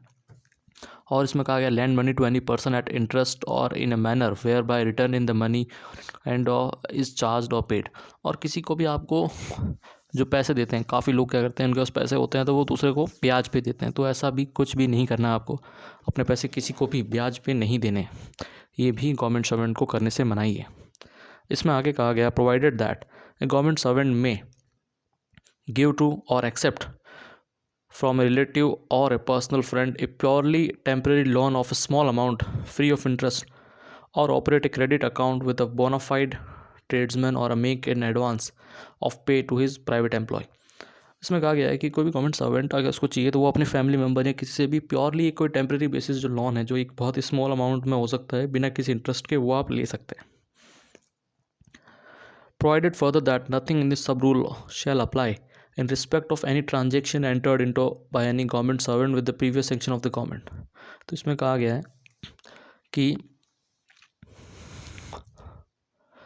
provided further that nothing in this sub rule shall apply in respect of any transaction entered into by government servant within the previous sanction of the government when a government servant is appointed or transferred to a post of such nature as would involve him in the breach of any of provisions of sub rule 2 of sub rule 4 he shall forthwith report the circumstances to the prescribed authority and shall thereafter act in accordance with such order as may he made by such authority। तो इसमें कहा गया है कि जैसे जो ऊपर mention किए गए हैं रूल 16 के अंदर सब क्लॉज, ऐसा कुछ अगर होता है, आप किसी को पैसे देते हैं या पैसे लेते हैं या फिर लोन का या कुछ भी ऐसा अगर पैसों से रिलेटेड कुछ मैटर या इन्वेस्टमेंट्स के रिगार्डिंग होता है, तो आपको जो भी प्रिस्क्राइब्ड अथॉरिटी है उनको इन चीज़ों के बारे में इन्फॉर्म करना है, ये इसमें बताया गया। तो ये था हमारा रूल 16। अब हम पढ़ेंगे रूल 17। रूल 17 क्या कहता है? रूल 17 है insolvency and habitual indebtedness. Insolvency and habitual indebtedness क्या होती है कि जिसे हम भगोड़ा या फिर कह सकते हैं कि एक तरह से दिवालिया हो जाता है, उसको बोलते हैं। A government servant shall so manages his private affairs as to avoid habitual indebtedness or insolvency. आपको ऐसे काम अवॉइड करने हैं जिनसे कि आप दिवालिया घोषित हो सकते हैं। Government servant against whom any legal proceeding is initiated for the recovery of any debt due from him or adjudging him as an insolvent shall forthwith report the full facts of the legal proceeding to the government। तो अगर ऐसी कोई proceeding आपके खिलाफ चल रही है कि आप दिवाली घोषित हो चुके हैं या आपने किसी से लोन लिया है या फिर ऐसी कोई रिकवरी आपसे चल रही है या फिर आपको ऐसा कुछ दिवालिया घोषित हुआ है, कुछ भी ऐसी प्रोसीडिंग चल रही है, तो आपको उन सब चीज़ों को विथ फुल फैक्ट्स, जो भी लीगल प्रोसीडिंग चल रही है, आपको उनके बारे में गवर्नमेंट को अवेयर कराना होगा। और इसमें कहा गया है the burden of proving that the insolvency or indebtedness was the result of circumstances which with the exercise of ordinary diligence the government servant could not have foreseen or over which he had no control and had not proceeded from the extravagant or disputed habits shall be upon the government servant। इसमें कहा गया अगर ऐसा कुछ जैसे insolvency है, जो indebtedness है, कि वो ऐसे कुछ अनफोर रीज़न या फिर जो अवॉइड नहीं किए जा सकते थे, कुछ कारणों से हो गई है, तो उन सब चीज़ों में कहा गया है कि shall be upon the government servant. वो सारी चीज़ें गवर्नमेंट सर्वेंट के उसके ऊपर होगी, गवर्नमेंट का उससे कोई भी वो नहीं रहेगी एडजॉइनिंग। ये था हमारा रूल नंबर 17। अब हम पढ़ेंगे रूल नंबर 18। रूल नंबर 18 क्या कहता है हमें तो रूल नंबर 18 में बताता है कि इसमें बताया गया है मूवेबल, इमूवेबल और वैल्यूएबल प्रॉपर्टीज़ के बारे में। ठीक है, ये हमारा रूल नंबर 18। तो इसमें क्या कहा गया है कि every government servant shall on his first appointment to any service or post submit a return of his assets and liabilities in such form as may he prescribed by the government giving the full particulars regarding। मतलब इसमें बताया गया कोई भी government servant जब उसकी first appointment होती है किसी भी सर्विस में, तब उसे सबमिट करना है क्या, return of his assets and liabilities. उसकी जो भी एसेट्स और लाइबिलिटीज़ हैं वो सब चीज़ों को प्रिस्क्राइब्ड जो भी फॉर्म है उसमें भर के उसको गवर्नमेंट को सब चीज़ें इंटीमेट करनी होती है। द इमूवेबल प्रॉपर्टी इनहेरिटेड, अब क्या क्या बताना होता है उसमें। The immovable property inherited by him और ओन्ड और एक्वायर्ड बाय हिम और held by him on lease or mortgage either in his own name or in the name of any member of his family or in the name of any other person। कोई भी ऐसी immovable property जो उसके खुद के द्वारा own की गई है, ठीक है, या फिर उसकी फैमिली के नाम में किसी है, तो वो सब चीज़ें आपको डिस्क्लोज करनी होगी। Shares, debentures and case in cash including bank deposits inherited by him और सिमिलरली ओन्ड, एक्वायर्ड और हेल्ड बाय हिम। कोई भी ऐसा शेयर्स हैं या फिर कुछ भी ऐसा कैश है, बैंक डिपॉजिट्स हैं जो आपके द्वारा ओन किए गए, एक्वायर्ड किए गए, हेल्ड किए गए, उन सब चीज़ों को भी आपको बताना होगा। उसके अलावा other movable property inherited by him और सिमिलरली ओन्ड, एक्वायर्ड और हेल्ड बाय हिम, ठीक है। Debts and other liabilities incurred by him, कोई भी ऐसा डेब्ट्स या फिर लाइबिलिटी है जो आपके द्वारा एक्वायर की गई डायरेक्टली और इनडायरेक्टली, तो वो चीज़ भी आपको बतानी पड़ेगी, ठीक है। अब आगे क्या उसका है, इसमें कुछ नोट है वो पढ़ लेते हैं हम।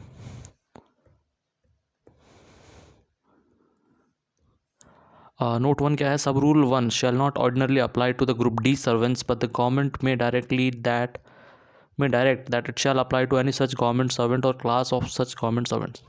तो इसमें कहा गया कि जो ये आपको डिस्क्लोज करना होता है जो सारा मूवेबल इमूवेबल प्रॉपर्टी का, तो ये ग्रुप डी गवर्नमेंट्स के ऊपर जो नहीं लागू होता, लेकिन गवर्नमेंट अगर चाहे तो कह सकती है सभी गवर्नमेंट सर्वेंट्स को उन चीज़ों को डिस्क्लोज करने का। नोट 2 में कहा गया in all returns the value of items of movable property worth less than 10,000 may be added as shown up as a lump sum. The value of articles of daily use such as clothes, utensils, crockery, books, etc. need not to be included in such return। जब भी आप कोई भी ऐसा movable property का बता रहे हैं जो 10,000 से नीचे की है, तो वो एक लम सम में ऐड होती है, और जो हमारे डेली यूज़ के आइटम्स है जैसे क्लोथ्स है, यूटेंसिल्स है, क्रॉकरीज है, बुक्स है, इन सबको उन रिटर्न्स में हमें इंक्लूड नहीं करना है। नोट 3 क्या कहता है, नोट 3 कहता है where government servant already belonging to a service or holding a post in appointed to any other civil service or post he shall not be required to submit a fresh return under this clause. कि अगर आपने कुछ submit कर दिए हैं अपने सारे जो भी प्रॉपर्टीज़ और मूवेबल हैं, और अब आप अगर किसी और पोस्ट पे ज्वाइन कर रहे हैं, तो आपको उसी टाइम में या फिर उसी पर्टिकुलर ईयर के लिए फ्रेश रिटर्न सबमिट करने की ज़रूरत नहीं है। और इसमें बताया गया कि every government servant belonging to any service or holding any post included in group A and group B shall submit an annual return in such form as may be prescribed by the government in this regard, giving full particulars regarding the immovable property inherited by him or owned or acquired by him or held by him on lease or mortgage either in his own name or in the name of any member of his family और in the name of any person. तो इसमें कहा गया कोई भी group A और कोई भी ग्रुप बी का जो व्यक्ति है उसको अपना जो भी एनुअल रिटर्न है वो एक प्रिस्क्राइब जो भी फॉर्मेट है उसमें भर के देना है। जो भी प्रॉपर्टीज़ उनके द्वारा एक्वायर की गई है, मूवेबल इमूवेबल, वो सब चीज़ें आपको बतानी होगी, डिस्क्लोज करनी होगी to government in a prescribed form. और आगे क्या कहा गया, no government servant shall accept with the previous knowledge of the prescribed authority acquire or dispose of any immovable property by lease, mortgage, purchase, sale, gift or otherwise either name or in the name of any member of his family। अब इसमें कहा गया है कि किसी भी government servant को बिना प्रायर सेंक्शन लिए कुछ भी ऐसा एक्वायर एंड डिस्पोज नहीं करना। कोई भी इमूवेबल प्रॉपर्टी है, अगर आप खरीद रहे हैं या बेच रहे हैं, कुछ भी ऐसा कर रहे हैं, सेल पे लगा रहे हैं कुछ भी, तो वो गवर्नमेंट की परमिशन लेके ही करना है आपको। और इसमें बताया गया है provided that the previous sanction of the prescribed authority shall be obtained by the government servant if any such transaction is with a person having official dealing with him. तो इसमें कहा गया है कि प्रोवाइडेड दैट प्रीवियस सैंक्शन, आपको एक sanction लेनी है पहले से बाय जो भी आपकी अथॉरिटी है उससे, if any transaction is with the person having official dealing with, अगर किसी ऐसा पर्सन के साथ आप ट्रांजेक्शन कर रहे हैं जो कि ऑफिशियल डीलिंग है, जिसके साथ आपके ऑफिस का या अदर किसी डिपार्टमेंट का बस अगर आपकी उससे डीलिंग है और उससे अगर ऐसा कुछ ट्रांजेक्शन कर रहे हैं फाइनेंशियल, तो उसकी भी आपको गवर्नमेंट से पहले परमिशन लेनी होती है। आगे इसमें क्या बताया गया है, आगे इसमें कहा गया है where a government servant enters into a transaction in respect of movable property either in his own name or in the name of member of his family, he shall within 1 month from the date of such transaction report the same to prescribed authority if the value of such property exceeds 2 months basic pay of the government servant। अगर कोई भी property आप ऐसे purchase कर रहे हैं जो आपकी 2 महीने की बेसिक से ज़्यादा है, तो विद इन 1 मंथ आपको गवर्नमेंट को उस चीज़ से अवेयर कराना होगा। ठीक है, provided that in the previous sanction of the prescribed authority shall be obtained by the government, provided that previous sanction of the prescribed authority shall be obtained by the government servant if any such transaction is with the person having official dealing with him। Same वही चीज़ है कि आपको government से prior sanction लेनी होगी अगर ऐसे कोई डीलिंग हो रही है किसी भी अदर एम्प्लॉय के साथ या अदर पर्सन के साथ आपकी जिससे ऑफिशियल डीलिंग्स है। द गवर्नमेंट और द प्रिस्क्राइब्ड अथॉरिटी में eight any time by general or special order require a government servant to furnish within a period specified in the order a full and complete statement of such movable or immovable property held or acquired by him on his behalf or by any member of his family as may be specified in the order। Such statement shall, if so required by the government or by the prescribed authority, include the details of the means by which और the source from which such property was acquired. तो इसमें कहा गया कि government किसी भी time special order से किसी भी गवर्नमेंट सर्वेंट की इन्फॉर्मेशन फर्निश कर सकती हैं, उससे इन्फॉर्मेशन देने को कह सकती है जो भी प्रॉपर्टी उसके द्वारा या उसकी फैमिली के द्वारा एक्वायर की गई है, जिस भी सोर्स से की गई है, जितनी भी की गई है, गवर्नमेंट कभी भी उन चीज़ों का डाटा मांग सकती है। आगे इसमें कहा गया the government may exempt any category of government servant belonging to group C और D from any of the provisions of their rule except sub-rule 4। No such exemption shall however be made without any concurrence of the cabinet secretariat department of personnel। ठीक है, तो इसमें कुछ नहीं कहा गया government मतलब ग्रुप सी और ग्रुप डी को एग्जेम्प्ट है इसमें, लेकिन वो चाहे तो गवर्नमेंट मांग सकती है कभी भी उनसे। ठीक है, आगे इसमें बताया गया एक्सप्लेनेशन है for the purpose of this rule. अब एक्सप्लेनेशन दिया गया for the purpose of this rule the expression movable property includes. अब इसमें हमें बात हुई है कि मूवेबल और इमूवेबल जो है तो उसकी डेफिनेशन क्या है, किन किन चीज़ों को मूवेबल कहा जाता है। तो the movable property includes jewellery, insurance policies, annual premia of which exceeds 2 months basic pay of the government servant, shares, security and debentures, all loans whether secured or not, advanced or taken by the government servant, motor cars, motorcycles, horses or any other means of conveyance, and refrigerators, radios, radiograms and television sets। These are the movable properties। ठीक है, अब इसमें बताया गया है कि prescribed authority का क्या मतलब होता है। तो प्रिस्क्राइब्ड अथॉरिटी का मतलब है the government in the case of a government servant holding any group A post except where the lower authority is specifically specified by the government servant from any purpose। अगर group A अधिकारी है तो prescribed authority होगी government. Head of department in the case of a government servant holding group B, अगर कोई group B post hold कर रहा है तो वो जिस डिपार्टमेंट में है उसका जो हेड होगा, हेड ऑफ डिपार्टमेंट, वो प्रिस्क्राइब्ड अथॉरिटी है। और head of office in the case of a government servant holding the group C और ग्रुप डी पोस्ट, अगर कोई ग्रुप सी और डी पोस्ट होल्ड कर रहा है तो उसमें हेड ऑफ जो ऑफिस है वो उसकी प्रिस्क्राइब्ड अथॉरिटी होगी।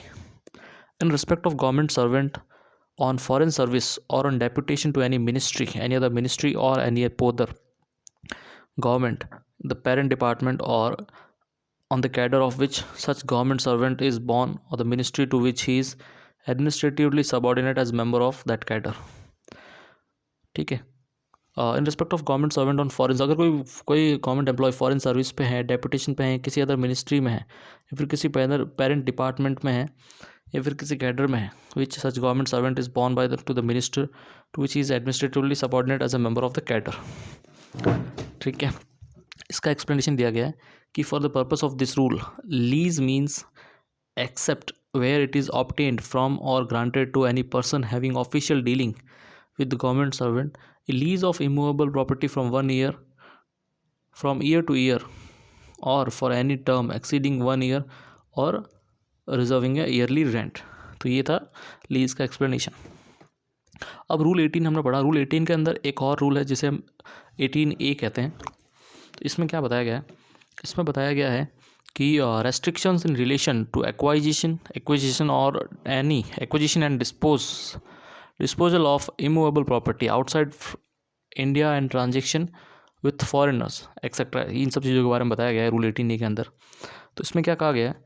Not with standing anything contained in sub rule 2 of rule 18, no government servant shall except with the previous sanction of the prescribed authority।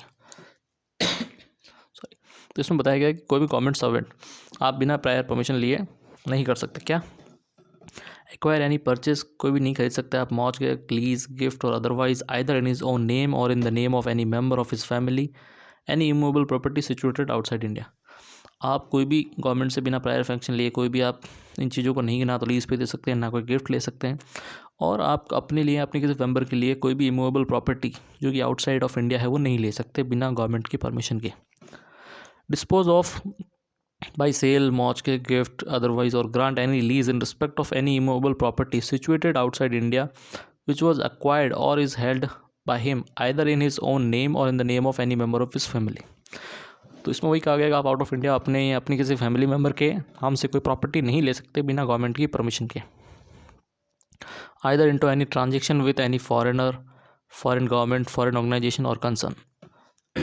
आप किसी भी फॉरेनर से या फिर फॉरेन गवर्नमेंट से या किसी फॉरेन ऑर्गेनाइजेशन से ट्रांजेक्शन नहीं कर सकते बिना प्रायर परमिशन के। For the acquisition by purchase, mortgage, lease, gift or otherwise, either in his own name or in the name of any member of his family, any immovable property, और same चीज़ जो यहाँ बताई गई है वही कही है। For the disposal of by sale, mortgage, gift or otherwise, or the grant of any lease in respect of any immovable property which was acquired or is held by him either in his own name or in the name of his member of family। इसमें explanation क्या है? In this rule, prescribed authority has the same meaning as rule in rule 18 में जो prescribed authority का meaning था इसमें भी वही है। तो ये था हमारा रूल 18। अब हम पढ़ेंगे रूल 19। रूल 19 हमारा क्या कहता है? रूल 19 है हमारा vindication of acts and character of government servant. तो इसमें क्या बताया गया है? No government servant shall except with the previous sanction of the government have recourse to any court और to the press for the vindication of any official act which has been the subject matter of adverse criticism or an attack of a defamatory character। तो इसमें कुछ नहीं, ये बताया गया है कि बिना आप गवर्नमेंट की परमिशन लिए हुए आप किसी भी कोर्ट में या फिर किसी भी प्रेस में कोई भी ऐसा ऑफिशियल एक्ट या फिर काम या नहीं कर सकते, स्टेटमेंट नहीं दे सकते जो का एडवर्स क्रिटिसिज्म करता है और डिफेमेटरी कैरेक्टर का होता है गवर्नमेंट के लिए। इसमें आगे कहा गया provided that if no such sanction is received by the government servant within a period of 3 months from the date of receipt of his request by the government he shall be free to assume that the permission is sought for less for has been granted to him. अगर आप किसी भी sanction के लिए government में apply करते हैं या फिर कुछ भी ऐसी चीज़ के लिए, तो अगर आपको विद इन 3 महीने अगर ऐसा उसका कोई रिप्लाई नहीं आता है, परमिशन नहीं मिलती है, तो ऐसा मान लिया जाता है कि आपको ऑटोमेटिकली उस चीज़ की परमिशन आपको ग्रांट कर दी गई है। उसके बाद बताया गया है nothing in this rule shall be deemed to prohibit a government servant from vindicating his private character और any act done by him in his private capacity and where any sanction for vindicating his private character और any act done by him in private capacity is taken the government servant shall submit a report to the prescribed authority regarding such action. इसमें बताया गया कि आपकी private life में अगर आप ऐसा कुछ एक्शन या कुछ भी ऐसा कुछ करते हैं तो वो चीज़ वो उसकी कम्प्लीटली रिस्पॉन्सिबिलिटी एक आप ही की रहती है। ठीक है, कुछ चीज़ों के बारे में बताया गया है। तो ये हमारा रूल 19 था, vindication of acts and character of government servant. उसके बारे में चलिए अब देखते हैं रूल 20। रूल 20 हमारा क्या कहता है? Rule 20 canvassing of non official और अदर आउटसाइड इन्फ्लुएंस। तो रूल 20 क्या कहता है? कैनवासिंग ऑफ नॉन ऑफिशियल और other outside influence. No government servant shall bring और attempt to bring any political और other outside influence to bear upon any superior authority to further his interest in respect of matters pertaining to his service under the government. तो rule 19 में कहा गया है कि आप अपनी सर्विस से रिगार्डिंग कोई भी आउटसाइड इन्फ्लुएंस, कोई भी आउटसाइड पॉलिटिकल इन्फ्लुएंस नहीं ला सकते। आप अपने प्रमोशन के लिए या फिर ट्रांसफ़र्स के लिए किसी भी कोई भी गवर्नमेंट या पॉलिटिकल अप्रोच अगर लगाते हैं तो उस चीज़ को वायलेशन ऑफ कंडक्ट रूल्स माना जाता है। तो इसमें ये कहा गया है कि आप किसी भी पॉलिटिकल या फिर आउटसाइड इन्फ्लुएंस नहीं ला सकते अपनी जॉब में। उसके बाद है रूल 11। रूल 11 में क्या कहा गया है? Restrictions regarding marriage. तो इसमें बताया गया है कि no government servant shall enter into और contract a marriage with the person having spouse living. इसमें कहा गया है कि कोई भी गवर्नमेंट सर्वेंट जो है, आप किसी भी अदर रिलेशन या कॉन्ट्रैक्ट या मैरिज में नहीं आ सकते अगर आपके पास आपके पहले से शादी हो रखी है, स्पाउस है। और इसमें कहा गया है कि no government servant having a spouse living, कोई भी अगर आपकी लिविंग स्पाउस है, शैल एंटर इनटू और contract a marriage with any person, आप किसी भी अदर पर्सन के साथ कॉन्ट्रैक्ट या मैरिज या शादी में नहीं आ सकते। आगे इसमें कहा गया है provided that the central government may permit a government servant to enter into और contract any such marriage as is referred to the in clause 1 or clause 2 if it is satisfied that such marriage is permissible under the personal law applicable to such government servant and to other party to the marriage and there are other grounds for doing so। तो government अगर इन चीज़ों की permission दे सकती है अगर ये दो चीज़ें फुलफिल होती है कि अगर आप जो पर्सनल लॉ एप्लीकेबल है उसके अकॉर्डिंग अगर आप को वो चीज़ परमिट है या और जो अदर पार्टी है मैरिज के लिए उसको भी उस चीज़ से कोई दिक्कत नहीं है, या फिर और भी जो ग्राउंड्स होते हैं पर्सनल लॉ के वो सब अगर सेटिस्फाइड है तो गवर्नमेंट आपको उस चीज़ की परमिशन दे सकती है। आगे इसमें कहा गया है government servant who has married और marriage a person other than of Indian nationality shall forthwith intimate the fact to the government.